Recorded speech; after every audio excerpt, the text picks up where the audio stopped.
శ్రీమాత్రే నమః.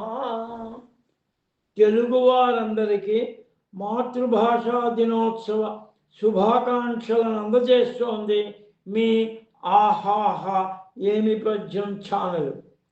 ఈ అత్యంత ఆనంద దినోత్సవ సందర్భంగా తెలుగు బిడ్డ అనే మకుటంతో శ్రీ నార్ల చిరంజీవి గారు మనకు అందించిన మహత్తరమైన మాతృభాష గొప్పతనాన్ని, మాతృభాషపై గల అభిమానాన్ని ఈ పద్యాల్లో చూద్దామా?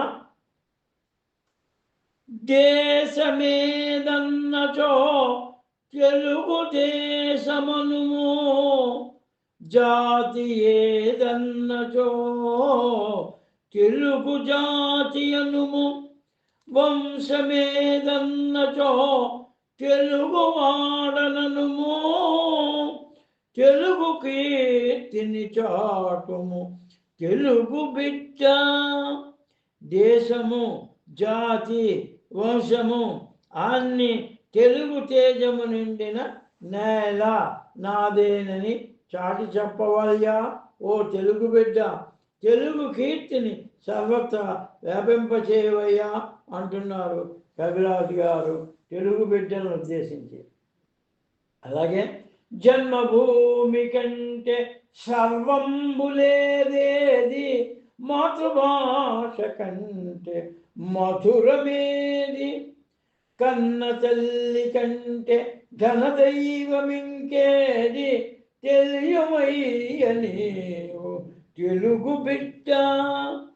7 కోట్ల మంది ముద్దు బిడ్డల కన్నా తెలుగు తల్లినెప్పుడు తలుచుకొనుము, కన్న తల్లి ఘనత కలనైన మరువకు, కొలుగు మేలు నీకు తెలుగు బిడ్డ. మధుర మధురమైన మన భాష కంటెను చక్కనైన భాష జగతి లేదు, తల్లి పాల కంటే తనయులకే పాలు బలము నీయగలవు తెలుగు బిడ్డ. ఓ తెలుగు బిడ్డ, జననీ జన్మభూమిశ్చ స్వర్గాదపి గరీయసి అన్న శ్రీరాముని పలుకులు వినలేదా? జన్మభూమే సర్వము అని, దానిని మించి వేరేది లేదని తెలుసుకో. మధురమైనది మన మాతృభాష అని, మన తల్లిని మించిన గొప్ప దైవం వేరే ఏది లేదని తెలుసుకో ఓ తెలుగు బిడ్డ. 7 కోట్ల మంది ముద్దు బిడ్డల తల్లి మన ఆంధ్రమాత.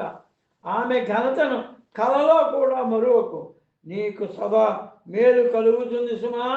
ఓ తెలుగు బిడ్డ, మన భాష కంటే మధురాతి మధురమైన అతి చక్కని భాష ఈ లోకంలోనే లేదు సుమా.